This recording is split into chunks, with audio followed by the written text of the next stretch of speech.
Mobile ಕೈಲಿರುತ್ತೆ, ಗೋಣು ಕೈ ಹಾಕೊಂಡು ಹೋಗ್ತಾ ಇರ್ತೀವಿ ನಾವಲ್ಲ. ಇದೇನಾಗಿದೆ ಅಂದ್ರೆ ಒಂದು ಚಟವಾಗಿ ಪರಿಣಮಿಸಿದೆ, ಒಂದು ಕೀಳಾಗಿ ಪರಿಣಮಿಸಿದೆ. ಇದರಿಂದ ನಾವು ಹೊರಗೆ ಬರಬೇಕಾಗುತ್ತೆ. ಯಾಕಂದ್ರೆ ಬಹಳ ಈ ತಂತ್ರಜ್ಞಾನ ಅಂತಕ್ಕಂಥದ್ದು, ಸಾಮಾಜಿಕ ಮಾಧ್ಯಮಗಳು ಅಂತಕ್ಕಂಥದ್ದು ನಾವು ಎಷ್ಟನ್ನ ದುರ್ಬಳಕೆ ಮಾಡ್ಕೊಳ್ತಾ ಇದೀವಿ ಅಥವಾ ಅದಕ್ಕೆ ಎಷ್ಟು ನಾವು ಅಡಿಕ್ಟ್ ಆಗ್ತಾ ಇದೀವಿ ಅಂತಕ್ಕಂಥ ವಿಚಾರ ತಗೊಂಡಾಗ ದೈಹಿಕವಾಗಿ ಮತ್ತು ಮಾನಸಿಕವಾಗಿ ನಾವು ಸಾಕಷ್ಟು ಖಿನ್ನತೆಯನ್ನ ಒಳಗಾಗ್ತೀವಿ. ಮಾನಸಿಕವಾದ ತುಮುಲವನ್ನ, ಆತಂಕವನ್ನ, ಭಯವನ್ನ ನಾವಲ್ಲಿ ಪಡ್ಕೊಳ್ತೀವಿ.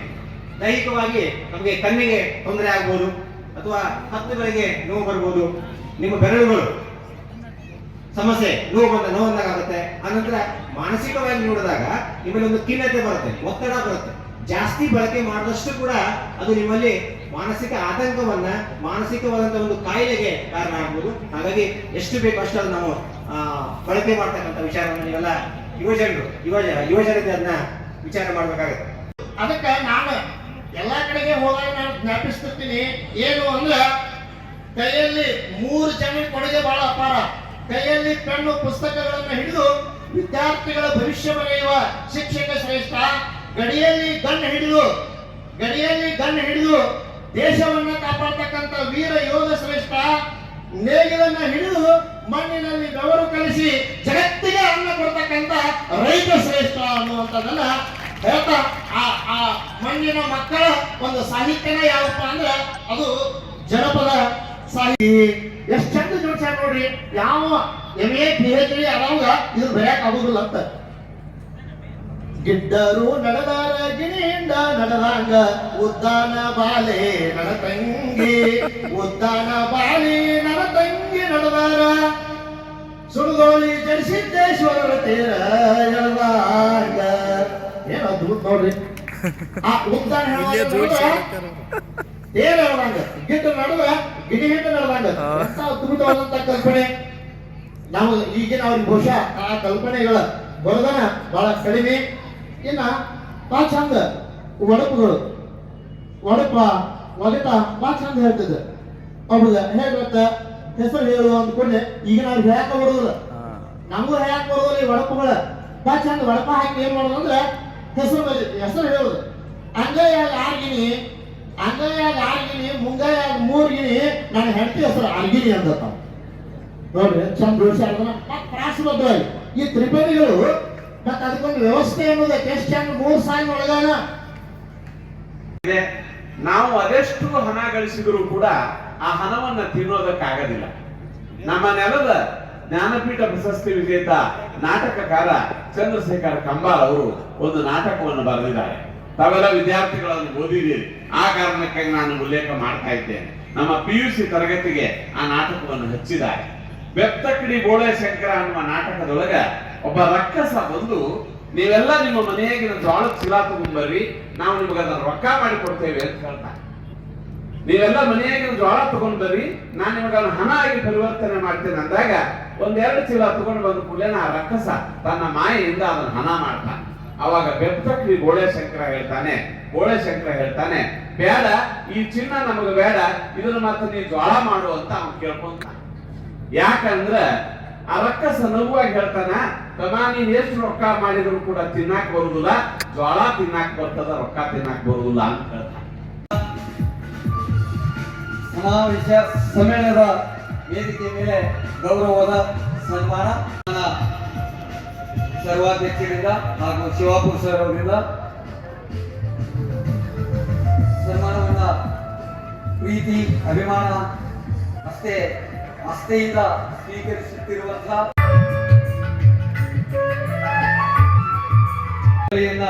ಹೊಂದಿರುವಂತಹ ಕನ್ನಡಕ್ಕಾಗಿ ದುಡಿಯುವ ಸರ್ವ ಸದಸ್ಯರು ಕೂಡ ಸಮಾರಂಭದ ಸರ್ವಾಧ್ಯಕ್ಷರಾಗಿರ್ತಕ್ಕಂಥ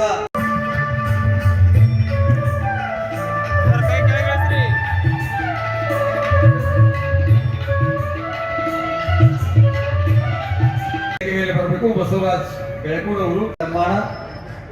ಈ ಕಾರ್ಯಕ್ರಮಕ್ಕೆ ಭಾಷಣವನ್ನ ಅರ್ಥಪೂರ್ಣ ರೀತಿಯಲ್ಲಿ ನಡೆಸಿಕೊಟ್ಟಿರ್ತಕ್ಕಂಥ ಮರಿಜಾಡ ಸರ್ ವೇದಿಕೆಗೆ ಬಂದು ಲಘು ಸನ್ಮಾನವನ್ನ, ಅವರಿಗೆ ಹೆಚ್ಚಿನ ಅವಕಾಶಗಳು ಇನ್ನಷ್ಟು ಸಿಗಲಿ ಅನ್ನುವಂಥ ಹಾರೈಕೆಯನ್ನ ಈ ವೇದಿಕೆಯ ಮುಖಾಂತರ ತಮ್ಮ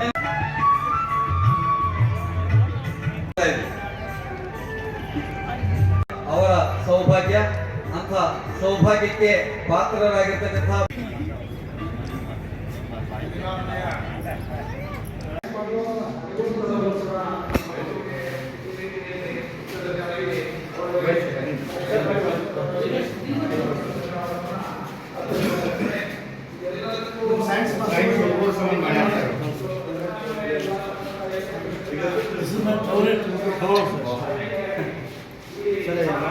ಸಿಲೆಬಸ್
ನೈಸರ್ಗಿಕವಾಗಿ ನೆಲಗಳು ಹೆಂಗ ಮನುಷ್ಯ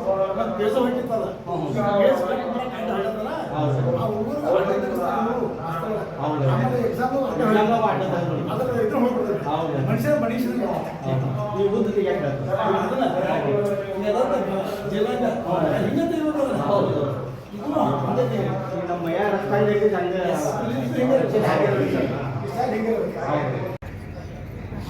ಆದ್ರೆ ಸ್ವಾಮಿ ವಿವೇಕಾನಂದರ ತಾಯಿಗೆ ಆ ಭಯ ಇತ್ತು. ಸ್ವಾಮಿ ವಿವೇಕಾನಂದರು ಎಲ್ಲಿ ಸನ್ಯಾಸಿ ಆಗ್ತಾರ ಅಂತೇಳಿ. ಯಾಕೆ ಭಯ ಇತ್ತು ಅಂತಂದ್ರೆ ಅವ್ರ ರಾಜ ಸನ್ಯಾಸಿ ಆಗಿದ್ದ. ಆ ಹಿನ್ನೆಲೆ ಒಳಗೆ ಭಯ ಇತ್ತು. ಅದ್ರ ದುರ್ದೈವಶಾತ್ ಸ್ವಾಮಿ ವಿವೇಕಾನಂದರು ಸನ್ಯಾಸಿ ಆಗಿರ್ತಕ್ಕಂಥದ್ದೇ. ದುಂಡಪ್ಪಜ್ಜನವರ ಪುಣ್ಯ ಉದರದಿಂದ ಜನಿಸಿರ್ತಕ್ಕಂಥ ಅಕ್ಕಿ ಸರನ್ನ ಇಂಜಿನಿಯರ್ ಮಾಡ್ಬೇಕಂತ ಹೇಳಿ ಅವರ ತಂದೆ ಅಪೇಕ್ಷೆ ಪಟ್ಟಿದ್ರು. ಆದ್ರೆ ಅದು ನಮಗೆ ಇಂಜಿನಿಯರ್ ಡಾಕ್ಟರ್ ಆಗಿದ್ರು ಅಂತಂದ್ರೆ ಕನ್ನಡ ಸಾಹಿತ್ಯಕ್ಕೆ ಒಂದು ಅದ್ಭುತವಾಗಿರ್ತಕ್ಕಂಥ ರತ್ನ ಕಳೆದು ಹೋಗ್ತಿತ್ತು. ಕನ್ನಡ ತಾಯಿಯ ಪುಣ್ಯದ ಫಲನೂ ಏನೋ ಅವರು ಈ ಕಡೆ ಈ ಭಾಗಕ್ಕೆ ಕನ್ನಡ ಸಾಹಿತ್ಯದತ್ತ ಬಂದಿರ್ತಕ್ಕಂಥ 7ನೇ ವರ್ಗದ ಮುಲ್ಕಿ ಪರೀಕ್ಷೆ ಒಳಗೆ ಚಿಕ್ಕೋಡಿ ವಲಯಕ್ಕೆ ತೃತೀಯ ಸ್ಥಾನವನ್ನು ಗಳಿಸಿರ್ತಕ್ಕಂಥವ್ರು. SSLC ಒಳಗೆ ಒಳ್ಳೆಯ ಅಂಕವನ್ನು ಪಡೆದಿರ್ತಕ್ಕಂಥವ್ರು. ಸೈನ್ಸ್ ಅವರನ್ನು ಸೈನ್ಸ್ ವಿಭಾಗಕ್ಕೆ ಸೇರಿಸ್ತಕ್ಕಂಥ ಸಂದರ್ಭದೊಳಗೆ ಅಲ್ಲಿಂದ ಅವರು ಮತ್ತೆ ಆರ್ಟ್ಸ್ ವಿಭಾಗಕ್ಕೆ ಬಂದು BA ಪದವಿಯನ್ನ ಕಾಲೇಜ್ ಸಾಹಿತ್ಯದ ಪರಿಚಾರಕರು ಬಹಳ ಮುಂದುವರೆದ ನಿನ್ನೆ ಮಾತನ್ನ ಬಳಸಿದ್ರು ಸರ್. ಸಾಹಿತ್ಯದ ಕೂಲಿಯಾಗಿ ನಾ ಕೆಲಸ ಮಾಡೀನಿ ಅನ್ನುವಂತ ಮೇರು ವ್ಯಕ್ತಿತ್ವದ ಅಕ್ಕಿ ಗುರುಗಳ ಬಗ್ಗೆ ಮಾತಾಡೋದು ಅಂದ್ರೆ ಬಹುಶಃ ನಿಮಗ ಎಲ್ಲರಿಗೂ ಹಂಡೆ ಹಾಲು ಕುಡ್ದಂಗ ಸಂತೋಷ ಆಗ್ತದ ಅನ್ನೋದನ್ನ ನಾನು ಮತ್ತೆ ನೆನಪಿಸಿಕೊಳ್ಳೋದಕ್ಕೆ ಬಯಸ್ತೇನೆ. ದುಮ್ಮಿಕ್ಕೆ ಹರಿಯುವಂತಹ ಜಲಪಾತ ಧಾರೆಗಳು, ರುದ್ರ ರಮಣೀಯ ನಿಸರ್ಗ ತಾಣಗಳು, ಶುಚಿ ರುಚಿಯಾದ ಕರದಂಟಿಗೆ ಪ್ರಸಿದ್ಧವಾಗಿರುವಂತಹ ಗೋಕಾಕ ತಾಲೂಕಿನ ಆ ಕಡೆ ಕೊನೆಯ ಅಂಚಿನಲ್ಲಿರುವಂತಹ ಚಿಕ್ಕ ಹಳ್ಳಿ ಸಿಲ್ಟಿಬಾವಿ. 75-76 ವರ್ಷಗಳ ಹಿಂದೆ ಈ ಊರಿನೊಳಗೆ ಅಕ್ಷರಸ್ಥರ ಸಂಖ್ಯೆ ಬೆರಳೆಣಿಕೆಯಷ್ಟು ಮಾತ್ರ ಇತ್ತು. ಕಾರಣ ಅವಾಗ ಊರಿನೊಳಗ ಶಾಲೆ ಇರಲಿಲ್ಲ. ಪಕ್ಕ ಒಕ್ಕಲುತನವನ್ನೇ ಅವಲಂಬಿಸಿರುವಂತಹ ಗ್ರಾಮ. ಆ ಊರಿನಲ್ಲಿಯೇ ಪ್ರಾಮಾಣಿಕ ಸಾತ್ವಿಕ ಜೀವನ ನಡೆಸ್ತಾ ಇದ್ದಂತ ಭೀಮರಾಯಪ್ಪ ಮತ್ತು ಸಿದ್ದಮ್ಮ ಅಕ್ಕಿ ದಂಪತಿಗಳ ಒಂದು ಕುಟುಂಬ. ಶ್ರಮಜೀವಿಯಾಗಿ ಕಷ್ಟದ ಬದುಕನ್ನ, ಪ್ರಾಮಾಣಿಕವಾದ ಬದುಕನ್ನ ಸಾಗಿಸ್ತಾ ಇದ್ದಂತ ಭೀಮರಾಯಪ್ಪನವರು ಸುಸಂಸ್ಕೃತ ವ್ಯಕ್ತಿಯಾಗಿ ಎಲ್ಲರ ಪ್ರೀತಿ ವಿಶ್ವಾಸಕ್ಕೆ ಪಾತ್ರರಾದವರು.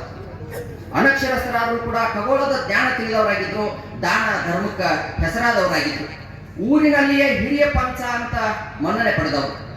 ಮನೆಯೊಳಗ 50-55 ಆಕಳುಗಳಿದ್ರು ಕೂಡ ಯಾವಾಗಲೂ ಹಾಲಿನ ಮತ್ತು ಮೊಸರನ್ನ ಮಾರಾಟ ಮಾಡಿದವರಲ್ಲ.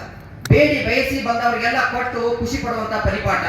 ಜನೋಪಕಾರಿಯಾಗಿ ಬದುಕಿದ್ದ ಭೀಮರಾಯಪ್ಪನವರು ಆಯುರ್ವೇದದೊಳಗ ಎತ್ತಿದ ಕೈ. ಸಿಲ್ತಿಬಾವಿ ಗುಡ್ಡಗಳಿಂದ ಆವೃತವಾದಂತಹ ಪ್ರದೇಶ. ಅಲ್ಲಿ ಗುಡ್ಡದಾಗ ಅಡ್ಡಾಡಿ ಅದು ಇದು ಮೂಲಿಕೆ ಸಸ್ಯಗಳನ್ನು ತೆಗೆದುಕೊಂಡು ಬರೋದು, ಅವನ್ನ ಸಂಗ್ರಹಿಸೋದು, ಕಾಯಿಲೆ ಅಂತ ಬಂದವರಿಗೆ ಅವುಗಳನ್ನು ಔಷಧಿ ರೂಪದಾಗ ಕೊಟ್ಟು ಜನಾನುರಾಗಿಯಾಗಿ ಕೆಲಸ ಮಾಡ್ತಿದ್ದಂಥವ್ರು. ಬಂದಂತ ಯಾರಾದ್ರೂ ಫೀ ಏನಂತ ಕೇಳಿದಾಗ ಆ ಫೀಗೆ ಎಫ್ದ ಮುಂದೆ ಆರನ್ನು ಸೇರಿಸಿ ಹೇಳ್ತಿದ್ರು. ಅಂದ್ರೆ ಇದು ಫ್ರೀ ಅದ, ಉಚಿತ ಅದ, ಹೋಗುವಾಗ ಊರಾಗಿರುವ ಹನುಮಂತ ದೇವರ ಗುಡಿ ಸ್ವಲ್ಪ ಎಣ್ಣೆ ಹಾಕಿ ಹೋಗ್ಬಿಡು ಸಾಕು ಅನ್ನುವಂತ ಉದಾತ್ತ ಮನೋಭಾವನೆಯನ್ನು ಹೊಂದಿದವರು ಶ್ರೀಯುತ ಭೀಮರಾಯಪ್ಪ ಅಕ್ಕಿ ಅವರು ಅನ್ನುವಂಥದ್ದು. ವ್ಯಕ್ತಿಯ ವ್ಯಕ್ತಿತ್ವದ ಬೆಳವಣಿಗೆ ಒಳಗ ಪರಿಸರ ಮತ್ತು ಕುಟುಂಬದ ಪಾತ್ರ ಬಹಳ ಮಹತ್ವದ್ದಾಗ್ತದೆ ಅನ್ನುವಂತ ಒಂದಿಷ್ಟು ಘಟನೆಗಳನ್ನ ನೆನಪಿಸಿಕೊಳ್ಳೋದಕ್ಕೆ ಬಯಸ್ತೇನೆ.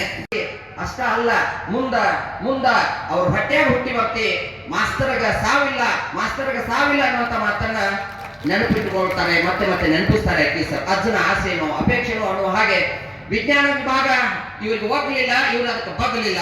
ಹಾಗಾಗಿ ಮತ್ತೆ ಮರಳಿ ಬಂದು ಊರಿಗೆ ಬರ್ತಾರೆ. ಊರಿಗೆ ಬಂದಂತ ಸಂದರ್ಭದೊಳಗ ಅಪ್ಪ ಒಂದು ಆಲೋಚನೆ ಬರ್ತದೆ, ಇಲ್ಲ ಕಣಗಾವದೊಳಗಾಗ್ಲಿ ಅಥವಾ ಗೋಕಾಕದೊಳಗ ಒಂದು ಬಟ್ಟೆ ಅರಿಮೆಯನ್ನು ಆರಂಭ ಮಾಡಿಬಿಟ್ರೆ ಹೇಗೆ ಅಂತ. ಅದಕ್ಕ ಗೋಕಾಕ ನಗರದಲ್ಲಿ ಅವರ ಸಂಬಂಧಿಗಳಾದಂತ ಗಂಗಪ್ಪ ಸೇವನ್ ಅವರು ಅನ್ನುವಂತ ಒಂದು ಬಟ್ಟೆ ಅಂಗಡಿ, ಆ ಬಟ್ಟೆ ಅಂಗಡಿಯಲ್ಲಿ ಇವರನ್ನ ಒಂದಿಷ್ಟು ರೂಢಿ ಆಗ್ಲಿ ಪರಿಚಯ ಆಗ್ಲಿ ಅಂತ ಅಂಗಡಿಗೆ ಕಳಿಸ್ತಾರೆ. ನಿನ್ನೆ ಪತ್ರಿಕೆಗಳಲ್ಲಿ ಬಂದದ್ದನ್ನು ನಾವೆಲ್ಲ ಗಮನಿಸಿದ್ದೇವೆ. ಅಂದು ಬಟ್ಟೆ ಅಂಗಡಿಯಲ್ಲಿ ಕೆಲಸ ಮಾಡುತ್ತಿದ್ದ ಯುವಕ ಇಂದು ಜಿಲ್ಲಾ ಸಮ್ಮೇಳನದ ಸರ್ವಾಧ್ಯಕ್ಷ ಅಂತ ಪತ್ರಿಕೆಗಳಲ್ಲಿ ಬಂದಿರುವಂತದ್ದು.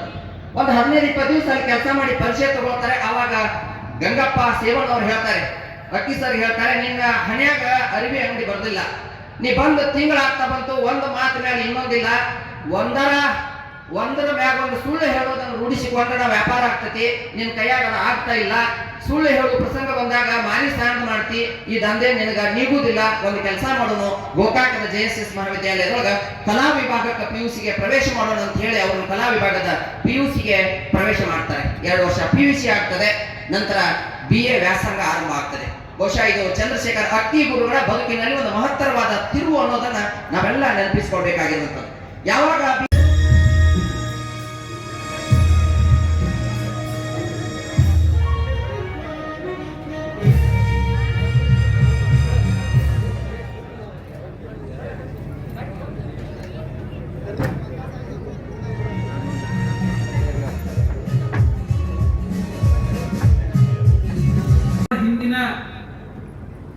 ನಮ್ಮ ಗಡಿ ಭಾಗದ ಕನ್ನಡದ ಒಂದು ಸ್ಥಿತಿಗತಿಗೂ ಇವತ್ತಿನ ಕನ್ನಡದ ಒಂದು ಸ್ಥಿತಿಗೆ ಹೋಲಿಕೆಯನ್ನು ಮಾಡಿ ನೋಡಿದಾಗ ಕನ್ನಡ ಸೋತಿಲ್ಲ, ಕನ್ನಡ ಗೆದ್ದಿದೆ ಅನ್ನುವಂಥ ಭಾವನೆಯನ್ನು ನಾವೆಲ್ಲ ನೋಡ್ತಾ ಇದ್ದೀವಿ.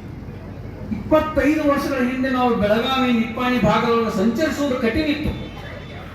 ಆದ್ರೆ ಇವತ್ತು ಬೆಳಗಾವಿ ಮತ್ತು ನಿಪ್ಪಾಣಿ ಭಾಗಗಳಲ್ಲಿ ಗಡಿ ಭಾಗದಲ್ಲಿ ಕನ್ನಡ ಒಂದು ಮೇರು ಸ್ಥಾನದಲ್ಲಿ ಮೆರೀತಾ ಇದೆ ಅನ್ನೋದನ್ನು ನಾವೆಲ್ಲ ಸೂಕ್ಷ್ಮವಾಗಿ ಗಮನಿಸಬೇಕಾದಂತ ಅಂಶ.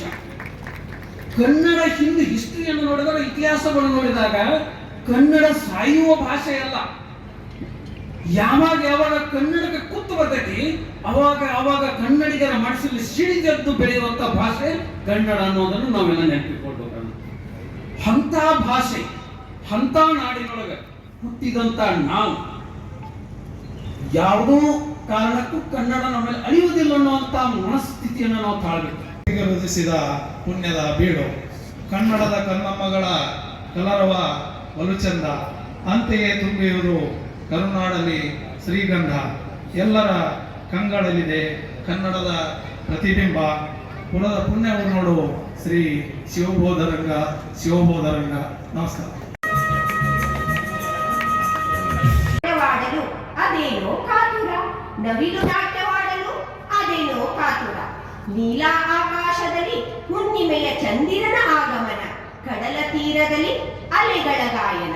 ನೀಲ ಆಕಾಶದಲ್ಲಿ ಹುಣ್ಣಿಮೆಯ ಚಂದಿರನ ಆಗಮನ, ಕಡಲ ತೀರದಲ್ಲಿ ಅಲೆಗಳ ಗಾಯನ. ಬೀಸುವ ಗಾಳಿಯಲ್ಲಿ ತಂಪನೆಯ ಸ್ಪಂದನ, ಬೀಸುವ ಗಾಳಿಯಲ್ಲಿ ತಂಪನೆಯ ಸ್ಪಂದನ. ಭಾವಗೀತೆ ಹಾಡಲು ಪ್ರಕೃತಿಯ ಸಮ್ಮಿಲನ. ಕವಿ ಕುವೆಂಪುವಾದ ರಾಮಾಯಣ ದರ್ಶನ ಮಾಡಿಸಿ ಜ್ಞಾನಪೀಠವ ಗಳಿಸಿದ ಕನ್ನಡದ ಕಣ್ಮಣಿ ಕೊಪ್ಪಳ್ಳಿ ವೆಂಕಟಪ್ಪನ ಮಗ ಪುಟ್ಟಪ್ಪ. ಕನ್ನಡದ ಬಾವುಟ ಹಾರಿಸಿ ಕನ್ನಡದ ತೇರ ನಡೆದವರು ಇವರೇ ಅಲ್ಲೇನ್ರಿ ನಮ್ಮ ಕನ್ನಡದ ಅಷ್ಟ ದಿಗ್ಗಜರು. ಸಾಹಿತ್ಯ ಸಾಗರದಲ್ಲಿ ಮಿಂದು ಬೆಂದು ಬೇಂದ್ರೆಯಳ ಕನ್ನಡದ 4 ತಂತಿಯ ಮಿಡಿ ಜ್ಞಾನಪೀಠವ ಗಳಿಸಿದ ಕನ್ನಡದ ಕಣ್ಮಣಿ ದತ್ತಾತ್ರೇಯ ರಾಮಚಂದ್ರ ಬೇಂದ್ರೆ.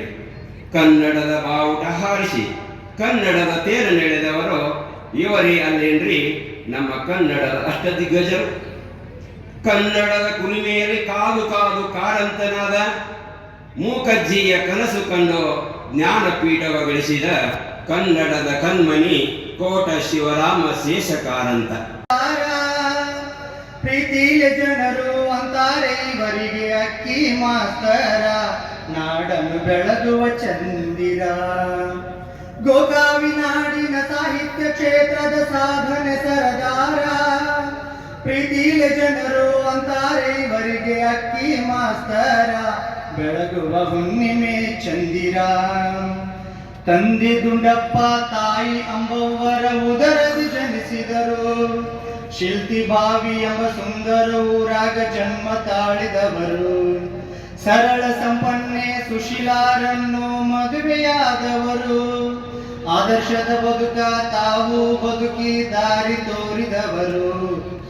ತಾಯಿ ಕರುಳುಳ್ಳ ಮಮತೆಯ ಗುಣವಂತ ಈ ನಮ್ಮ ಸಿರಿವಂತ. ಎಲ್ಲ ಕವಿಗಳ ನೆಚ್ಚಿನ ಗುರುವಾಗಿ ಮನದಲ್ಲಿ ಇರುವಾಗ ಕನ್ನಡ ಸೇವೆಗೆ ಬದುಕನ್ನೇ ಮುಡುಪಾಗಿ ಇಟ್ಟವರು ಇವರು.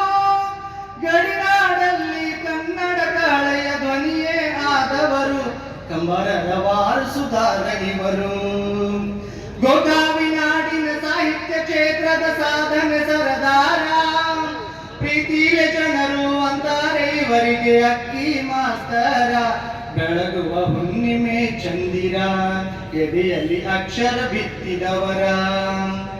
ಕಥೆ ಕವನ ಸಾಹಿತ್ಯ ಲೋಕಕ್ಕೆ ಕೊಡುಗೆ ನೀಡಿದವರು. ನುಡಿದರೆ ಮುತ್ತಿನ ಹಾರದಂತಿರಬೇಕು ಎಂದವರು. ವಿದ್ಯಾರ್ಥಿಗಳ ಎದೆಯಲ್ಲಿ ಸಾಹಿತ್ಯ ಬೀಜ ಬಿತ್ತಿದವರು. ಕಸಿ ಕಥಾ ಸಂಕಲನದಿ ಲೋಕದಿ ಸಂಚಲನ ತಂದವರು.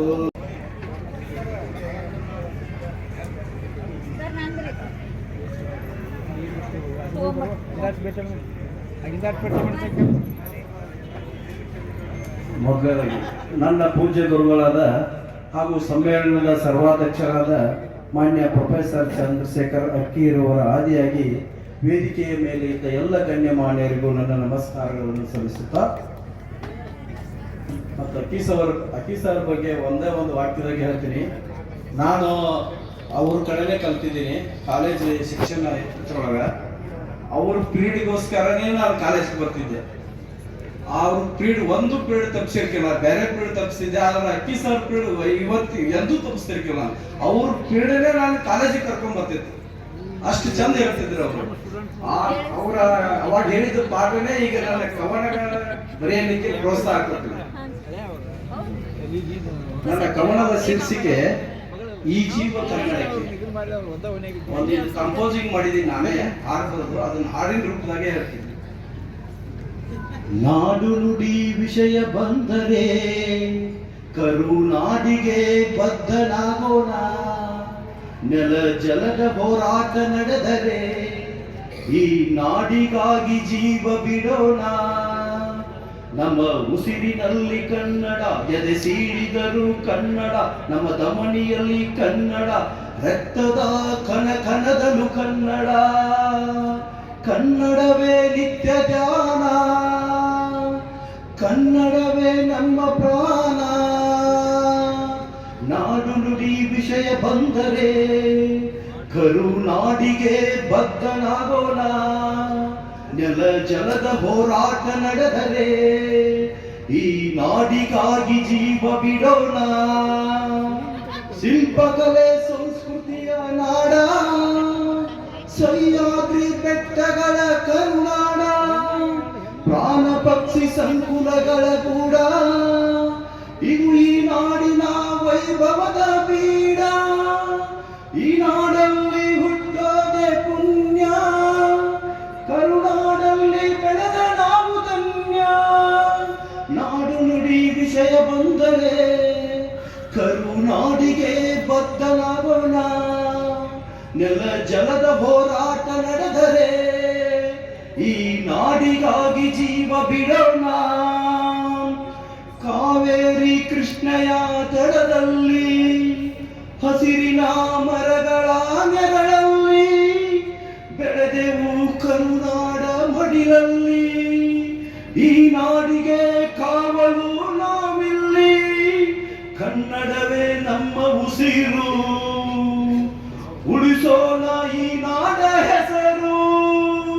ನಾಡು ನುಡಿ ವಿಷಯ ಬಂದರೆ ಕರುನಾಡಿಗೆ ಬದ್ಧನಾಗೋಣ. ನೆಲ ಜಲದ ಹೋರಾಟ ನಡೆದರೆ ಈ ನಾಡಿಗಾಗಿ ಜೀವ ಬಿಡೋಣ. ಎಲ್ಲರೂ ಜೋರಾದ ಚಪ್ಪಾಳೆ ತಟ್ಟುವುದರ ಮೂಲಕ ಗೌರವ ಸಮರ್ಪಣೆ.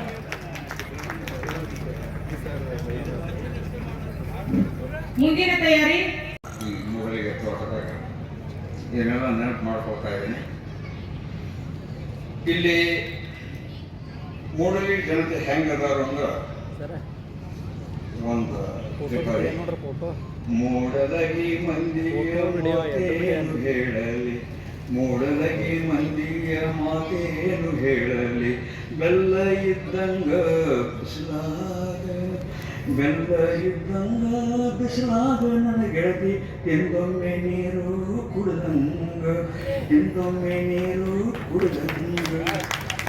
ಅಷ್ಟೊಂದು ಒಳ್ಳೆಯ ಜನ ಇಲ್ಲಿದ್ದಾರೆ. ನನಗೆ ಅತಿ ಸ್ಥಾನ ಕೊಟ್ಟವರಿಗೆಲ್ಲ ಧನ್ಯವಾದ. ಇಲ್ಲಿ ನಾ ಎಲ್ಲರ ಹೆಸರು ತಗೊಳ್ಳೋಕೆ ಸಾಧ್ಯ ಇಲ್ಲ. ಇಲ್ಲಿ ನನಗನ್ಸಿದ ಕವಿಗೋಷ್ಠಿ, ಈ ಅಖಿಲ ಭಾರತ ಕವಿಗೋಷ್ಠಿ ಒಳಗೆ ಕೂಡ ಈ ರೀತಿ ಆಗುವುದಿಲ್ಲ. ಅಷ್ಟೊಂದು ಕೆಲವೊಂದು ಒಳ್ಳೆಯ ಕಾಣೋದು. ಆದರೆ ಒಂದು ಏಕತಾನತೆ ಏನಂತಂದರೆ ಆ ಕನ್ನಡ ಬಗ್ಗೆ ಎಲ್ಲರೂ ತಿರುಗಿ ಬರೆದಿರೋದು ಅನಿವಾರ್ಯ. ಕನ್ನಡದ ಅಭಿಮಾನ ಬಗ್ಗೆ ಅದಕ್ಕೆ ಅವ್ರಿಗೆ ಏನು ಮಾಡೋಕ್ಕೆ ಆಗೋದಿಲ್ಲ, ಅದು ಒಳ್ಳೆಯದಲ್ಲ. ಆದರೆ ಇದೇನು ಮಾಡಬೇಕು ಅಂತಂದರೆ, ಮೊದಲಿಂದ ಹೇಳಿದ್ರೆ ಜೀವನ ಕವಿ ಆದವನಿಗೆ ಜೀವನದ ಬಗ್ಗೆ ಅಪಾರವಾದ ಪ್ರೀತಿ ಇರಬೇಕು, ಸಿನಿಕತನ ಇರಬಾರ್ದು. ಅದಕ್ಕೆ ಚಂಪಾ ಕೂಡ ಹೇಳ್ತಾರೆ, ಪ್ರೀತಿ ಇಲ್ಲದೆ ನಾನು ಏನನ್ನೂ ಮಾಡಲಾರೆ ದೇಶವನ್ನು ಕೂಡ ಅಂತ. ಅದಕ್ಕೆ ದೇಶ ಮಾಡಬೇಕಾದ್ರೂ ಕೂಡ ನಮ್ಮಲ್ಲಿ ಪ್ರೀತಿ ಇರ್ತಾ ಇದೆ. ಇನ್ನು ಒಂದು ರೀತಿ ಕೆಲವೊಬ್ಬರು ಕವಿ ಕವನ ಬರೆಯೋದ್ನಾಗ ಮಡಿವಂತಿಕೆ ಸ್ವಭಾವ ಇಟ್ಕೊಂಡು ಬರೀತಿರ್ತಾರೆ. ಈ ಶಬ್ದ ಉಪಯೋಗಿಸಿದ್ರೆ ಹ್ಯಾಂಗ ಅಂತ, ಅದನ್ನೇ ನಿಮ್ಮ ನಿಸ್ಸಂಕೋಚವಾಗಿ ನೀವು ಬರೀರಿ. ಹೀಗಾಗಿ ಬರೆಯುವಾಗ ಭಾಳ ಮಡಿವಂತಿಕೆ ಬೇಡ, ಆರಾಮಾಗಿ ಬರೀರಿ. ಏನು ಬರೀತಾರೆ ಬರೀರಿ. ನನಗೆ ಏನಾಯ್ತು ಅಂದ್ರೆ ನೀವು ಕವನ ಚಲೋ ಆಗೈತೆ ಅಂದ್ರೆ ನನಗೆ ಸಮಾಧಾನ ಆಗ್ತಿರ್ಲಿಲ್ಲ. ಭಾಳ ಕೆಟ್ಟ ಕವನ ಬರೀತಾನೆ ಬೆಳಕೊಡೋದು ಅಂತ ಭಾಳ ಖುಷಿ. ಇದರ ಕೆಟ್ಟ ಕವನ ಬರೆಯೋದು ಹೇಳೋದಿಲ್ಲ. ಇನ್ನು ಒಂದು ರೀತಿ ಟಿ.ಎಸ್. ಎಲಿಯಟ್ ಒಂದು ಮಾತನ್ನು ಹೇಳ್ತಾನೆ, poetry is not an expression of personality but an escape from personality. The personality should be depersonalized. ಅಂದರೆ ನನ್ನ ವೈಯಕ್ತಿಕ ನೋವಾಗಿ ಬೆಳೆದ್ರೆ ಅದನ್ನು ಮತ್ತೊಬ್ರು ಓದಿದಾಗ ಹೌದು ನನಗೂ ಹಿಂಗೆ ಅನಿಸ್ತೈತಿ ಅನ್ಕೋಬೇಕು. ಆ ರೀತಿ ನಮ್ಮ ಕವನಗಳ ಇರಬೇಕು. ಇದನ್ನು ನೆನಪಿಟ್ಕೊಳ್ರಿ. ಇನ್ನು ಬರೆದದ್ದೆಲ್ಲ ಕಾವ್ಯಾಕೃತ ನನಗೆ ಅನಿಸೋಲ್ಲ. ಬರೆದದ್ದೆಲ್ಲ ಕಾವ್ಯಾಕೃತ ಅನಿಸೋಲ್ಲ. ಈಗ ಏನಾಗಿತ್ತಂದ್ರೆ ನಾವು ಬರಿತಾ ಇದ್ದೇವೆ, ಓದು ಕಡಿಮೆ. ನಾವು ಕವನ ಓದಿದ ತಕ್ಷಣ ಅದು ವಿಚಾರ ಮಾಡಕ್ಕೆ ಕಲಿಸ್ಬೇಕು. ನಾವು ವಿಚಾರ ಮಾಡಕ್ಕೆ ಕಲಿಸಲಿಲ್ಲ ಅಂದ್ರೆ ಅದು ಕವನ ಅಲ್ಲ. ಈಗ ಒಬ್ಬರ ಒಂದು ರೊಟ್ಟಿ ಬಗ್ಗೆ ಅದು ರೊಟ್ಟಿ ಅಥವಾ ಗಾಂಧಿ ಬಗ್ಗೆ, ಗಾಂಧಿ ಹೆಸರು ಪುಟ್ಟ ಕೂಡ ರಮಣೆಯಲ್ಲಿ ಸಸ್ಮ ಮಾಡಿಕೊಂಡು ನಾವು ಇದು ವಿಚಾರಕ್ಕೆ ಹರಿಸ್ತಾ ಇದೆ. ಆ ರೀತಿ ಅದು ಇದೆ. ಇನ್ನು ಕವನ ಈ ಆಂತರಿಕ ಒತ್ತಡದಿಂದ ಇದರಾಗ ಕವನ ನಾವು ಬರೀತಿದ್ವಿ. ನಾನು ಒಂದು ಬರೆದಿನಿ 73ನೇ ವರ್ಷ ಚಂಪಾ ಅವ್ರು ತೋರಿಸ್ತೀನಿ. ಬೆಳಕೊಡೋರು ಈ ಕವನ 60 ವರ್ಷದಿಂದ ಬರೀತಿದ್ರು ಕನ್ನಡ. ಅವ್ರು ಕವನ ಓದಕ್ಕೆ ಕೊಟ್ಟರು. ಮತ್ತು ನಾವು ಬರೋ ಕವಿಗೋಷ್ಠಿ ಒಳಗೆ ಸಿಲೆಕ್ಟ್ ಆಗಲಿ ನಂಬರ್ ಕೊಟ್ಟಿರ್ತಾರೆ. ಕವಿಗೋಷ್ಠಿಗೆ ಸಿಕ್ಕಿದ್ರೆ ಅವಾಗ ಅವಾಗ ಒಂದು ಏನು ಘಟನೆ ಆಯ್ತಂದ್ರೆ, ನನ್ನ ಒಬ್ಬ ಒಂದು ಗೆಳತಿ ಇದ್ರು. ಅದ್ರಾಗ ಒಬ್ಬ ಗೆಳತಿ ಗಾಯವಾಗಿಬಿಟ್ಟು ಯೂನಿವರ್ಸಿಟಿಯಿಂದ. ಅವಾಗ ಒಂದು ರೀತಿ ಚಡಪಡಿಕೆ, ಗೆಳತಿ ಅಷ್ಟ ಆಯ್ತು. ಆ ರೀತಿ ಚಡಪಡಿಕೆಯಿಂದ ಒಂದು ಮಸಾಲೆ ಒಳ ತಗೊಂಡ್ಬಿಡ್ತೀನಿ. ಅದರಲ್ಲಿ ಹಾಸ್ಟೆಲ್ ಡೇದಾಗ ಫಸ್ಟ್ ಪ್ರೈಸ್ ಆಯ್ತದೆ. ನಂತರ ಮತ್ತೊಂದು ಅದ ಅಕ್ಕಿ ಮೇಲೆ ಬರ್ತೀನಿ ಮಲ್ಲಿಗೆ ಕೋಣ ಮತ್ತು ನಾನು. ನಂತರ ತಪ್ಪು ಯಾರು 3 ಕ್ವೆಶ್ಚನ್ ಮಾರ್ಕ್ ಇಟ್ಟು ಬರ್ತೀನಿ. ನಂತರ ಧಾರವಾಡ ಐರೋಪ್ ಹೋದ ನಂತರ ಮಾಲ್ಕಿ ಮದುವೆ ಅಕ್ಕಿ ಮೇಲೆ ಒಂದು ನಾಟಕ ಬರ್ತೀನಿ. ಅದರ ಖಳನಾಯಕ ಪಾತ್ರ ಇಷ್ಟು ನಾನು ದೊಡ್ಡಸ್ತಿಗೆ ಹೇಳ್ತಾ ಇಲ್ಲ. ಆ ಆಂತರಿಕ ಚಟಪಟಿಕೆ ಒತ್ತಡ ತಲ್ಲಣ ತೋಕ ಯಾವ ರೀತಿ ನಾನು ಬರೆಯಕ್ಕೆ ಕಳಿಸ್ಬಿಟ್ಟೇನೆ. ಅದಕ್ಕಾಗಿ ಅವಾಗ ನಾನು ಬರ್ದಿದ್ದೆ ಅಕ್ಕಿ ಬಗ್ಗೆ. ಆದರೆ ಆಕೆ ಸತ್ತತ್ತು ಒಂದು ದಿವಸ ಪೇಪರ್ದಾಗ ನೋಡಿದಾಗ ಮತ್ತೊಂದು ಕೊಂಡು ಬರ್ತೀನಿ ಮೋಹನದವರಿಗೆ ನಮ್ಮ ಮಾತು ಅದನ್ನ ಈಗ ಓದೋದು ಬೇಡ, ಪುಸ್ತಕ ಇಟ್ಕೊಂಡೆ ಆಗ್ತದೆ. ಹುಚ್ಚನೆಂದು ನಗುವವರ ಕಂಡು ಬುದ್ಧ ನಗುತ್ತಾನೆ. ಇವನೊಬ್ಬ ಪೆದ್ದನೆಂದು ಕೆಣಕುವವರ ಕಂಡು ಬುದ್ಧ ನಗುತ್ತಾನೆ. ಇವನೊಬ್ಬ ಪೆದ್ದನೆಂದು ಕೆಣಕುವವರ ಕಂಡು ಬುದ್ಧ ನಗುತ್ತಾನೆ. ತಮ್ಮೊಳಗಿನ ಕಸವನ್ನೇ ಮರೆತು ಮೆರೆಯುವ ಜನರುಂಟು ಸುತ್ತಲೂ. ಅಂತರಂಗ ಶುದ್ಧಿ ಇಲ್ಲದೆ ಬಹಿರಂಗ ಭಜಿಸುವವರ ಕಂಡು ಬುದ್ಧ ನಗುತ್ತಾನೆ. ಅಂತರಂಗ ಶುದ್ಧಿ ಇಲ್ಲದೆ ಬಹಿರಂಗ ಭಜಿಸುವವರ ಕಂಡು ಬುದ್ಧ ನಗುತ್ತಾನೆ. ಆಕಾಶದ ಚುಕ್ಕಿಗಳನ್ನು ನೋಡುತ್ತಾ ಚಂದ್ರನನ್ನೇ ಮರೆಯುವರು. ದೇವರನ್ನು ದೇಗುಲದಲ್ಲಿಟ್ಟು ದೀನರನ್ನು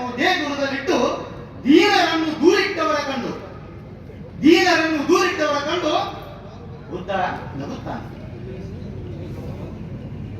ಏನಿದಾರಲ್ಲ ಇವತ್ತು ಓದಿದಂತಹ ಕವಿಗಳು ಬಹಳ ಅತ್ಯುತ್ತಮವಾದಂತಹ ಕವಿತೆಗಳನ್ನ ಇವತ್ತು ವಾಚನವನ್ನ ಮಾಡುವಂತ ಅವಕಾಶ ಅವರಿಗೆ ಸಿಕ್ಕಿದ್ದು. ಇಂಥ ಒಂದು ದೊಡ್ಡ ವೇದಿಕೆಯಲ್ಲಿ ಈ ಒಂದು ಕವಿಗೋಷ್ಠಿ ಬಹಳ ಯಶಸ್ವಿಯಾಗಿ ಜರುಗಿದೆ ಅಂತ ಹೇಳಲಿಕ್ಕೆ ನನಗೆ ಅತ್ಯಂತ ಸಂತೋಷ ಆಗ್ತದೆ.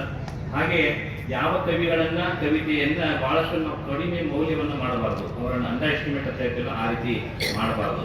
ಯಾಕಂದ್ರೆ ಚಂದ್ರಶೇಖರ್ ಕಂಬಾರ್ ಅವರು ಕರ್ನಾಟಕ ವಿಶ್ವವಿದ್ಯಾಲಯದಲ್ಲಿ ಅವರು ವಿದ್ಯಾರ್ಥಿಯಾಗಿದ್ದಾಗ ಆ ಕವಿಗೋಷ್ಠಿಯಲ್ಲಿ ಕವಿತೆಯನ್ನು ಓದಿ ಕೆಳಗೆ ಬರುವಾಗ ಯಾರೊಬ್ಬರು ಹೇಳಿದ್ದಾರೆ, ದೊಡ್ಡ ಕವಿಗಳು ಕಂಬಾರ್ ಅವರಿಗೆ ಹೇಳಿದ್ದಾರೆ ವಿದ್ಯಾರ್ಥಿಗಳಿದ್ದಾಗ, ಏನಂತ ಹೇಳಿದ್ರೆ ಕವಿನಾಕಾಸಮ ಕಾವ್ಯ ಬನ್ನಿ ಹೆಂಗೆ ಕಟ್ತಾನಂತೆ ಹೊಂದಿದ್ದಾರೆ. ಅದು ಅವರ ಕಿವಿಗೆ ಅದು ಆ ಶಬ್ದಗಳು ಬಿದ್ದು ಅಂತ.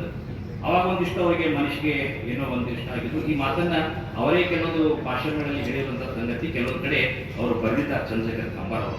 ಅದಕ್ಕೆ ಆ ಹಿನ್ನೆಲೆಯಲ್ಲಿ ಇವತ್ತು ಅಂತ ಒಬ್ಬ ವ್ಯಕ್ತಿ ಅವತ್ತು ಯಾರೋ ಒಬ್ರು ನೀ ಹೆಂಗೆ ಕವಿತೆಯನ್ನು ಬರೀತಿ ಅಂತ ಒಂದು ಮೊದಲಿಸಿದವರಿಗೆ ಇವತ್ತು ಜ್ಞಾನಪೀಠ ಪ್ರಶಸ್ತಿ ಪಡೆಯುವಂತ ಒಂದು ಸಾಮರ್ಥ್ಯವನ್ನು ಪಡೆಯುವಂತ ಕವಿತೆಗಳು. ಅದಕ್ಕೆ ಯಾವ ಕವಿಯನ್ನು ನಾವಿವತ್ತು ಅನೇಕ ಕವಿಗಳನ್ನ ಬಹಳ ಅತ್ಯುತ್ತಮವಾದಂತಹ ಕವಿತೆಗಳನ್ನ ವಾಚನೆಯನ್ನ ಮಾಡಿದ್ದಾರೆ. ಆ ಹಿನ್ನೆಲೆಯಲ್ಲಿ ಇವತ್ತು ಅದ್ಭುತವಾದಂತಹ ಕೆಲವೊಂದು ಕವಿತೆಗಳು ಹೊರಗೆ ಹೋಗಿದ್ದಾವೆ ಅಂತ ಹೇಳಿಕೊಳ್ಳುತ್ತಾ, ಹಾಗೆ ವೇದಿಕೆಯನ್ನು ನಾವು ಬಹುಶಃ ವೇದಿಕೆ ಅಂತ ನಾವೆಲ್ಲ ಗಮನ ಹರಿಸಿದಾಗ ಹೆಣ್ಮಕ್ಳ ಸಂಖ್ಯೆ ಜಾಸ್ತಿ ಇದೆ. ನಾವು ಬರೀ KSRTC ಬಸ್ನೊಳಗೆ ಹೆಣ್ಮಕ್ಳು ಇರ್ತಾರೆ ತಿಳ್ಕೊಂಡಿದ್ವಿ, ಆದ್ರೆ ಕವಿಗೋಷ್ಠಿ ಒಳಗೂ ಹೆಣ್ಮಕ್ಳ ರಶ್ ಇರ್ತಾರೆ ಅನ್ನೋದನ್ನ ಇವತ್ತಿನ ಕವಿಗೋಷ್ಠಿ ಇವತ್ತು ಅದನ್ನ ಸಾಬೀತಪಡಿಸಿದೆ. ಅದಕ್ಕೆ ಎಲ್ಲ ಕವಿಯತ್ರಿಯರಿಗೆ ವಿಶೇಷವಾದಂತಹ ಅಭಿನಂದನೆ ತಿಳಿಸುತ್ತಾ, ಎಲ್ಲ ಕವಿಗಳಿಗೂ ಅಭಿನಂದನೆ ತಿಳಿಸುತ್ತಾ ನನ್ನ 2 ಮಾತುಗಳನ್ನು ಮುಕ್ತ ಮಾಡ್ತೇನೆ. ಧನ್ಯವಾದ, ನಮಸ್ಕಾರ. ಕಾವ್ಯ ಕೃತಿಗಳನ್ನು ನಿಗತ್ತ ನಾಡಿನ ಗಮನ ಸೆಳೆದಿದ್ದಾರೆ. ಕನ್ನಡ ಕಾವ್ಯವನ್ನು ಬೆಳೆಸಲು ಈ ಜಿಲ್ಲೆಯ ಅನೇಕ ಸಂಘ ಸಂಸ್ಥೆಗಳು, ವೇದಿಕೆಗಳು, ಪ್ರತಿಷ್ಠಾನಗಳು ಕವಿಗಳಿಗೆ ವೇದಿಕೆ ಒದಗಿಸುತ್ತಲೇ ಬಂದಿವೆ. ಮತ್ತು ತಮ್ಮ ಕೃತಿಗಳಿಗೆ ಪ್ರಶಸ್ತಿ ಕೊಟ್ಟು ಗುರುತಿಸುವ ಕಾರ್ಯದಲ್ಲಿ ಈ ಸಂಘಟನೆಗಳು ಮುಂಚೂಣಿಯೊಳಗಿವೆ. ಜಿಲ್ಲಾ ಕನ್ನಡ ಸಾಹಿತ್ಯ ಪರಿಷತ್ತು ಸಹ ಉದಯೋನ್ಮುಖ ಕವಿಗಳಿಗೆ ಪ್ರಶಸ್ತಿ ಕೊಡುವ ಕಾರ್ಯ ಮಾಡುತ್ತಲಿವೆ. ಜಿಲ್ಲಾ ಕಸಾಪ ಅಧ್ಯಕ್ಷರಾಗಿರುವ ಸಹೋದರಿ ಮಂಗಳಾ ಮೆಟ್ಕೋಡವರು ಸ್ವತಃ ಕವಿಗಳಾಗಿದ್ದು, ಅವರು ಹಲವಾರು ಉದಯೋನ್ಮುಖ ಕವಿಗಳನ್ನು ಗುರುತಿಸಿ ಅವರ ಕಾವ್ಯ ಕೃತಿ ಬೆಳಕು ಕಾಣುವಂತೆ ಮಾಡಿದ್ದಾರೆ. ಅದಲ್ಲದೆ ಕೆಲವು ಕವಿಗಳಿಗೆ ಸಹಾಯಧನವನ್ನು ಕೊಟ್ಟು ಪುಸ್ತಕ ಕೃತಿಗಳನ್ನು ಪ್ರಕಟಿಸಲು ಸಹಾಯ ಮಾಡಿದ್ದಾರೆ.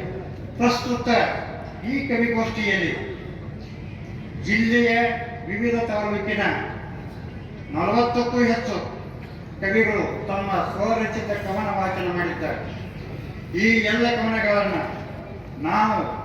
ನೀವು ಬಹು ಆಸಕ್ತಿಯಿಂದ ಆಲಿಸಿದ್ದೇವೆ.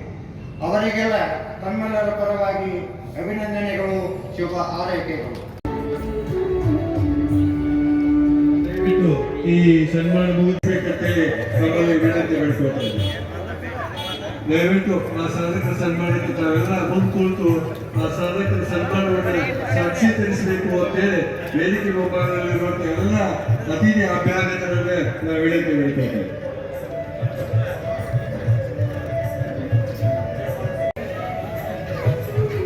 ಪ್ರೊಫೆಸರ್ ಅಕ್ಕಿ ಸರ್ ಅವರು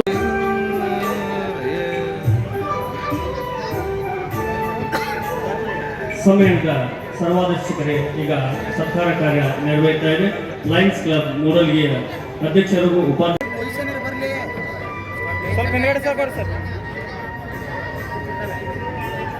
ಶಿವಲಿಂಗ ಮುರುಘರಾಜೇಂದ್ರ ಶಿವಾಚಾರ್ಯ ಮಹಾಸ್ವಾಮೀಜಿ ಅವರಿಗೆ ಈಗ ಸಂಘಟಕರ ಪರವಾಗಿ ಸತ್ಕಾರ ಕಾರ್ಯ ನೆರವೇರ್ತಾ ಇದೆ.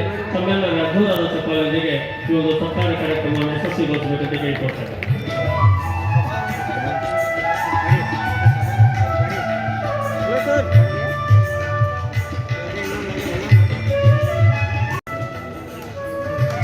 ಕಾರ್ಯಕ್ರಮದ ಗಣಾಧ್ಯಕ್ಷ ಸ್ಥಾನವನ್ನು ಅಂದಿಸಿದವರು ಈಗ ಸತ್ಕಾರ ಕಾರ್ಯ ನಿರಾಣಿಸಿದವರಿಗೆ ಈಗ ಸತ್ಕಾರ ಕಾರ್ಯ ನೆರವೇರ್ತಾ ಇದೆ.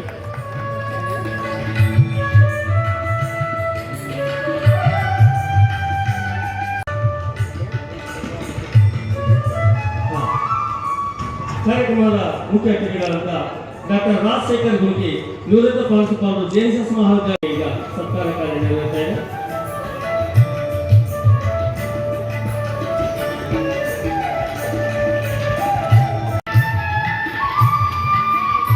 ಈಗ ಸಂತೋಷ್ ಸೋನಾಕರ್ ಅವರಿಗೆ ಈಗ ಸತ್ಕಾರ ಕಾರ್ಯ ನೆರವೇರ್ತಾ ಇದೆ. ಪುರಸಭೆಯ ಮಾಜಿ ಅಧ್ಯಕ್ಷರು ಹಾಲಿ ಸದಸ್ಯರಾದಂಥ ಶ್ರೀ ಸಂತೋಷ್ ಸೋನಾಕರ್ ಅವರಿಗೆ ಈಗ ಸತ್ಕಾರ ಕಾರ್ಯ ನೆರವೇರ್ತಾ ಇದೆ. ಅವರಿಗೆ ಅಭಿನಂದನೆಗಳನ್ನು ಸಲ್ಲಿಸ್ತಾ ಇದ್ದೇನೆ.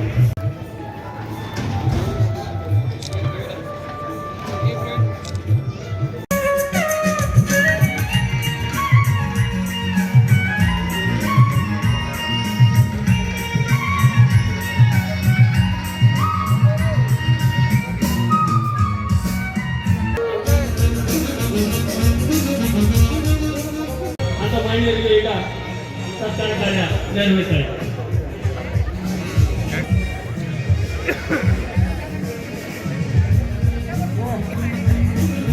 ಸಾಧಕರಿಗೆ ಬೆಳಗಾವಿ ಜಿಲ್ಲಾ ಕನ್ನಡ ಸಾಹಿತ್ಯ ಸಮ್ಮೇಳನ ವತಿಯಿಂದ ಈಗ ಸತ್ಕಾರ ಕಾರ್ಯಕ್ರಮ ಈ ರತ್ನಗಳಿಗೆ ತಮ್ಮೆಲ್ಲರ ಜೋರು ಚಪ್ಪಾಳೆಯೊಂದಿಗೆ ಅಭೂತಪೂರ್ವ ಸಾಧನೆಗಳಿರ್ತಕ್ಕಂಥ ಸಾಧಕರಿಗೆ ವೇದಿಕೆ ಬರಬೇಕು.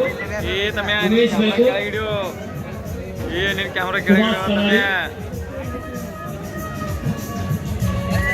ಪುಟ್ಟು ಗಾಡಿ, ಎಲ್.ಎನ್. ಗಾಡಿಯವರು,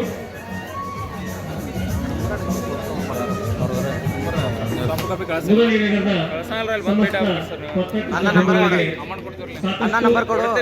ಒಂದು ಸಾಹಿತ್ಯ ಸಮ್ಮೇಳನ ನಮ್ಮ ಮುರಳೀನಗರದ ಸಮಸ್ತ ಪತ್ರಕರ್ತ ಬಂಧುಗಳಿಗೆ ಈಗ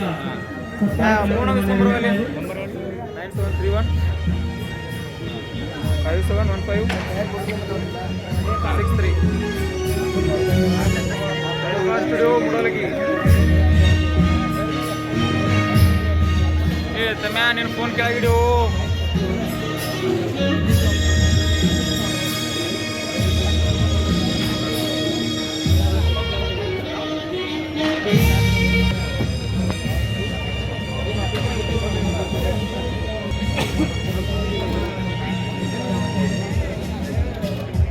ಹಾಗೇ ರೀ ಎಲ್ಲರೂ ಮುಂದೆ ನೋಡಿ.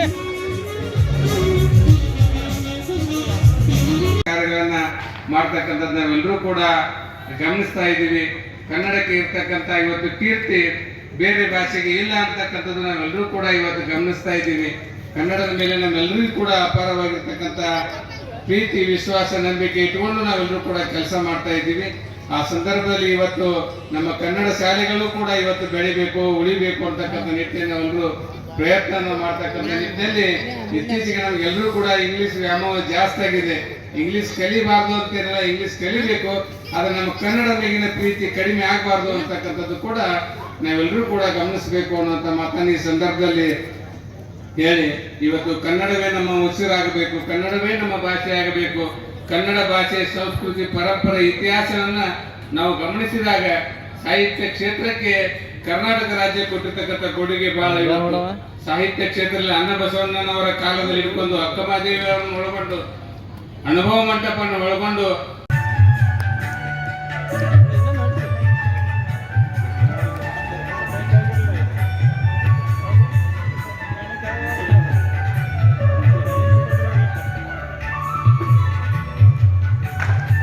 ಸರ್ವಾಧ್ಯಕ್ಷರಿಗೆ ಸತ್ಕಾರ ಕಾರ್ಯಕ್ರಮವನ್ನು ನೆರವೇರಿಸಿಕೊಡ್ತಾ ಇದ್ದಾರೆ ಶ್ರೀ ಹನುಮಂತ ನಿರಾಣಿ ವಿಧಾನ ಪರಿಷತ್ ಸದಸ್ಯರು ಬೆಂಗಳೂರು ಇವರಿಗೆ ಎಲ್ಲ ಬಂಧುಗಳಿಗೆ ಅಭಿನಂದನೆಗಳನ್ನ ಸಂಸ್ಥಾ ಡಾಕ್ಟರ್ ಸಂಜಯ್ ಸಿಂಧೇಟಿ ಸರ್ ಅವರಿಗೆ ಈಗ ಸತ್ಕಾರ ಕಾರ್ಯ ನೆರವೇರ್ತಾ ಇದೆ.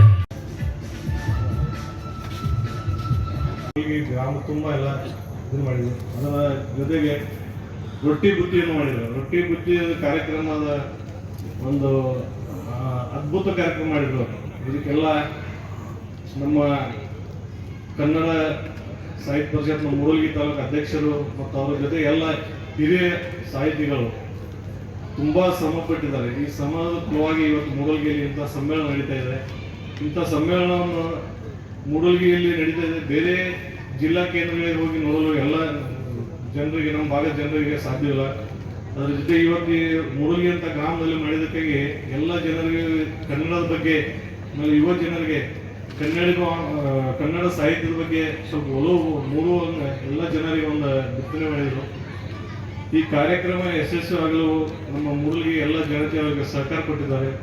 ಅದರ ಜೊತೆಗೆ ಇವತ್ತು ಎಲ್ಲ ಹಿರಿಯ ಸಾಧಕರಿಗೆ ಸನ್ಮಾನ ಮಾಡಿದರು. ಹಿರಿಯ ಎಲ್ಲ ಕ್ಷೇತ್ರದ ಸಾಧನೆ ಮಾಡಿದರು, ಸನ್ಮಾನ ಮಾಡಿದರು. ಕೃಷಿ ಹಿಡ್ಕೊಂಡು ಎಲ್ಲ ಕ್ಷೇತ್ರದವ್ರು ಮಾಡಿದ್ರು. ಅಂದರೆ ಮತ್ತು ಇನ್ನುಳಿದವ್ರಿಗೆಲ್ಲ ಪ್ರೇರಣೆ ಆಗಲಿ ಅಂತ ಹೇಳಿ ಒಂದು ಕಾರ್ಯಕ್ರಮ ಹಮ್ಮಿಕೊಂಡಿದ್ದಾರೆ.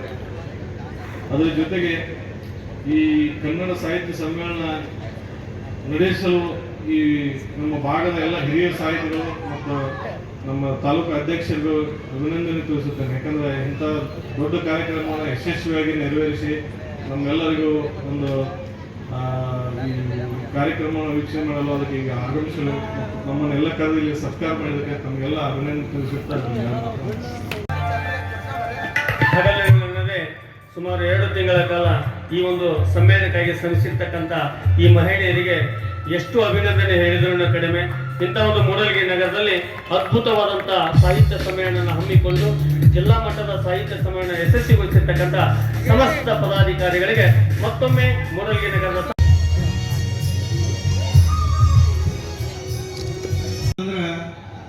ಕನ್ನಡವನ್ನು ಕನ್ನಡಕವನ್ನಾಗಿ ಮಾಡ್ಕೊಳ್ತೀವಿ.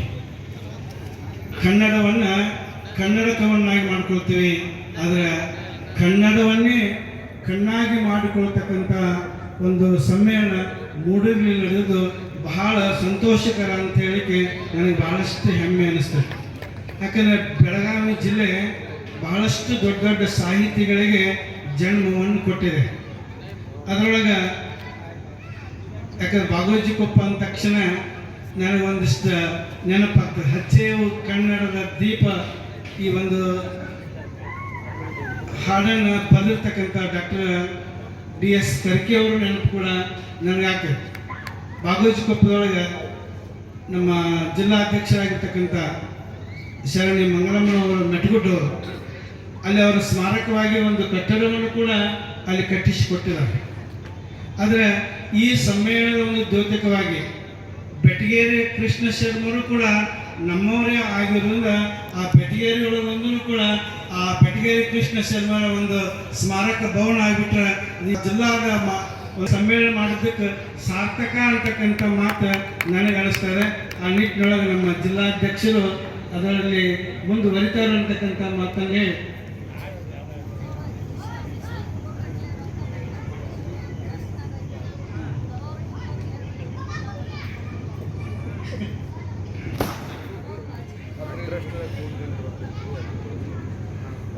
ಆ ಒಂದು ಕೆಲಸವನ್ನು ನಮ್ಮ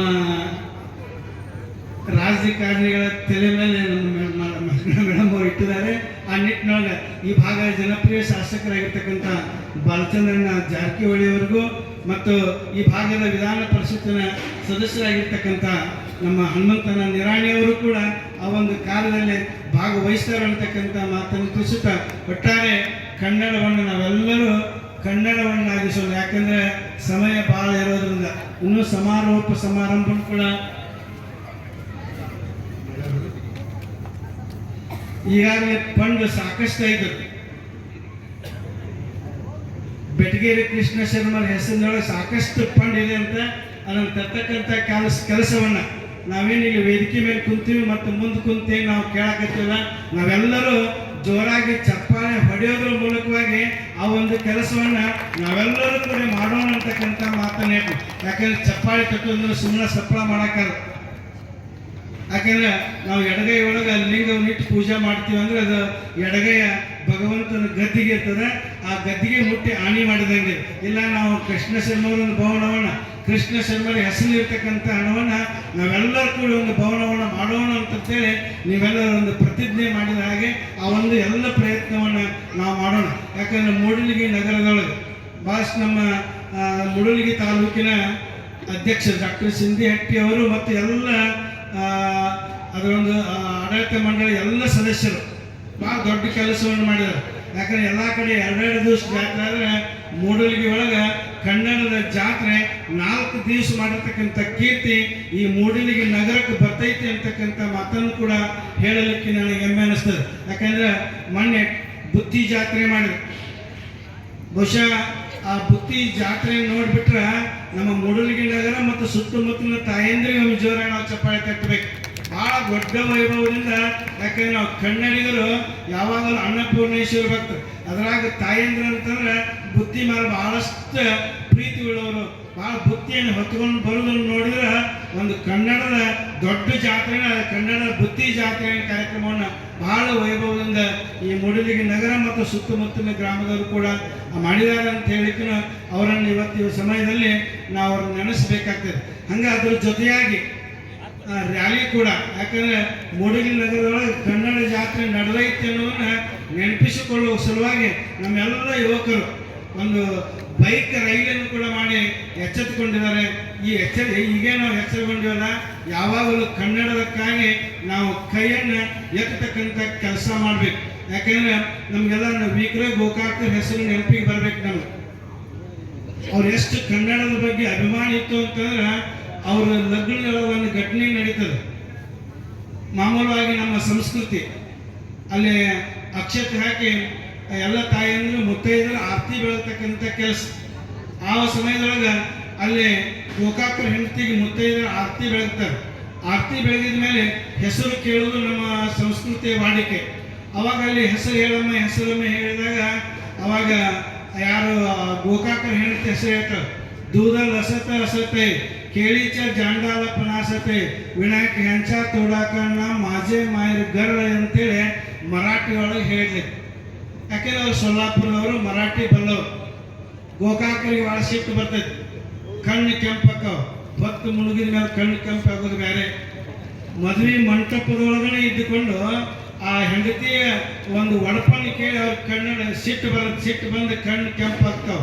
ಅವಾಗ ಅವ್ರ ಹೆಸರು ಕೇಳ್ತಾರೆ ಮುತ್ತೈದರು. ಭಾಳ ಚಂದ ಹೇಳ್ತಾರೆ. ಕ್ವಾಟ್ಯಾಗ ಕೋಟಿ ತಾಳಿ ಕೋಟಿ, ಕ್ವಾಟ್ಯಾಗ ಕೋಟಿ ತಾಳಿ ಕೋಟಿ, ಇನ್ನೊಮ್ಮೆ ಹೇಳಬೇಡ ಮರಾಠಿ, ಇನ್ನೊಮ್ಮೆ ಹೇಳಬೇಡ ಮರಾಠಿ, ಮತ್ತೊಮ್ಮೆ ಹೇಳಿದ್ರೆ ತಿರುತು ಸ್ವಾಟಿ ಅಂದ್ರಂತ. ಅಂದ್ರೆ ಅದೇ ಒಂದು ವೇದಿಕೆ ಮೇಲೆ ವಿಕ್ರಯ ಗೋಕಾಕರು ಒಡಪು ಹೇಳಿ ಅನ್ನೋದು ಮುಖ್ಯ ಅಲ್ಲ. ತನ್ನ ಹೆಂಡತಿಗೆ ಹೇಳಿ ನೀ ಮಹಾರಾಷ್ಟ್ರದೊಳು ಇರಬಹುದು, ಮರಾಠಿ ಕಲ್ತಿರಬಹುದು, ಆದರೆ ಇನ್ನು ಮೇಲೆ ನೀನು ಕರ್ನಾಟಕಕ್ಕೆ ಬರ್ತಿ, ಕನ್ನಡದೊಳಗೆ ಒಡಪು ಹೇಳ್ಬೇಕಂತೇಳಿ ಅದೇ ವೇದಿಕೆ ಮೇಲೆ ಎಚ್ಚರಿಕೆ ಕೊಟ್ಟದ್ದನ್ನು ನಾವು ತಿಳ್ಕೊಳ್ಬೇಕು. ಅದಕ್ಕೆ ಕನ್ನಡದ ಬಗ್ಗೆ ನಾವು ಬರೀ ಕನ್ನಡಕವನ್ನು ಬದಿಗೆ ಸರಿಸಿ ಕನ್ನಡಕವನ್ನು ಬದಿಗೆ ತರಿಸಿ ಕನ್ನಡವನ್ನೇ ನಾವು ಕನ್ನಡ ಮಾಡ್ಕೊಂಡಾಗ ನಮ್ಮ ಕನ್ನಡ ಭಾಷೆ ಉಳಿತೈತಿ. ಇನ್ನೊಂದು ತಿಳ್ಕೊಬೇಕು, ಸಂಸ್ಕೃತ ಭಾಷೆಗೆ ಇದೊಂದು ತವರು ಮಣಿ. ಕನ್ನಡ ಭಾಷೆ ಅಂತಂದ್ರೆ ಸಂಸ್ಕೃತ ಒಳಗೆ ಳ ಅನ್ನೋ ಅಕ್ಷರ ಎಲ್ಲಿ ಸಿಗಂಗಿಲ್ಲ. ಸಂಸ್ಕೃತಿ ಒಳಗ ದೇವನಾಗರಿ ಲಿಪಿ ಇದ್ರೂ ಕೂಡ ಅದರೊಳಗೆ ಳ ಅನ್ನೋ ಅಕ್ಷರ ಎಲ್ಲಿ ಸಿಗಂಗಿಲ್ಲ. ಆದ್ರೆ ಅಗ್ನಿ ಮೇಳೆ ಪುರೋಹಿತಂ ಅಂತ ಒಂದು ಬಂತು ಬರ್ತಾರೆ. ಅದಕ್ಕೆ ಳ ಅಕ್ಷರವನ್ನು ಕೊಟ್ಟದ್ದು ಯಾವುದಂದ್ರೆ ಅದು ಕನ್ನಡ ಅಂತಕ್ಕದನ್ನು ಕೂಡ ನಾವು ತಿಳ್ಕೊಳ್ಬೇಕಾದ್ರೆ ಕನ್ನಡ ಬಹಳ ದೊಡ್ಡ ಶಕ್ತಿ ಇರ್ತಕ್ಕಂಥ. ಯಾಕಂದ್ರೆ ಬಸವಾದಿ ಶರಣರು ಎಲ್ಲರೂ ಕನ್ನಡದೊಳಗೆ ವಚನಗಳನ್ನು ಬರೆದು ನಮ್ಮ ಕನ್ನಡ ಸಾಹಿತ್ಯಕ್ಕೆ ದೊಡ್ಡ ಕೊಡುಗೆಯನ್ನು ಕೊಟ್ಟಿದ್ದಾರೆ. ಆ ನಿಟ್ಟಿನೊಳಗೆ ನಾವೆಲ್ಲ ಯುವಕರು ಇವತ್ತು ಕನ್ನಡಕ್ಕಾಗಿ ನಾವು ಹೋರಾಡಬೇಕು, ಕನ್ನಡವನ್ನು ಉಳಿಸಬೇಕು, ಕನ್ನಡವನ್ನು ಬೆಳೆಸಬೇಕು ಅಂತಕ್ಕಂಥ ಮಾತನ್ನು ಹೇಳಿ ಈ ಮೂಡಲಗಿ ನಗರದ ಎಲ್ಲ ತಾಲೂಕಾ ಸದಸ್ಯರಿಗೂ ತಾಲೂಕಾ ಅಧ್ಯಕ್ಷರಿಗೂ ಜಿಲ್ಲಾ ಅಧ್ಯಕ್ಷರಿಗೂ ಜಿಲ್ಲಾ ಕನ್ನಡ ಸಾಹಿತ್ಯನ ಎಲ್ಲ ಬಳಗಕ್ಕೂ ಕೂಡ ನಾವೆಲ್ಲರೂ ಕನ್ನಡದಲ್ಲೇ ಮಾತನಾಡೋಣ ಇಲ್ಲೊಂದು ಮುಂದೆ ಪತ್ರಿಕೆ ಇಟ್ಟಾರೆ. ಕರ್ನಾಟಕದೊಳಗೆ ಸರ್ಕಾರದ ಮಟ್ಟದೊಳಗೆ ಕನ್ನಡ ಅಂಕಿಗಳ ಬಳಕೆ ಆಗಬೇಕು. ಎಲ್ಲ ಡಾಕ್ಟರ್ಗಳು ಕೂಡ ಕನ್ನಡದೊಳಗನೆ ಒಂದು ಔಷಧಿ ಚೀಟಿಯನ್ನು ಬರಿಬೇಕು ಅಂತೇಳಿ ನನ್ನ ಮೊನ್ನೆ ಯಾರು ಹೇಳಿದ್ರು, ಡಾಕ್ಟರ್ ಸಿಂಧಿ ಹೆಟ್ಟಿಯವರು ಕನ್ನಡದೊಳಗನೆ ಎಲ್ಲ ಅವನ್ನ ಔಷಧ ಹೆಸರನ್ನ ಕನ್ನಡದಾಗ ಬರೆದು ಕೊಡಕತ್ತಾರ ಅಂತಕ್ಕಂಥ ಮಾತನ್ನ ನಾನು ಕೇಳಿ. ಹಾಗೆ ಎಲ್ಲ ಡಾಕ್ಟರು ಕೂಡ ಕನ್ನಡವನ್ನೇ ಬಳಸಬೇಕು. ಕನ್ನಡ ಅಂಕಿಗಳು ಇವತ್ತಿನ ಎಲ್ಲ ಯುವಕರನ್ನು ನೋಡಿದ್ರೆ ಕನ್ನಡದ ಅಂಕಿಗಳೆಲ್ಲ ಮಾಯ ಆಗ್ಬಿಟ್ಟವು. ಅವ್ರ ಕನ್ನಡ ಅಂಕಿ ಬರೆಕೊಟ್ರೆ ಯುವಕರಿಗೆ ಯಾರಿಗೂ ಗೊತ್ತಾಗೋದಿಲ್ಲ. ಅದಕ್ಕೆ ಕನ್ನಡದ ಅಂಕಿಗಳನ್ನ ಹೆಚ್ಚಾಗಿ ಬಳಸೋಣ, ಕನ್ನಡವನ್ನು ಉಳಿಸೋಣ, ಕನ್ನಡವನ್ನು ಬೆಳೆಸೋಣ ಅಂತಕ್ಕಂಥ ಮಾತನ್ನೇ ನನ್ನ ಎರಡು ಮಾತಿಗೆ ವಿರಾಮ.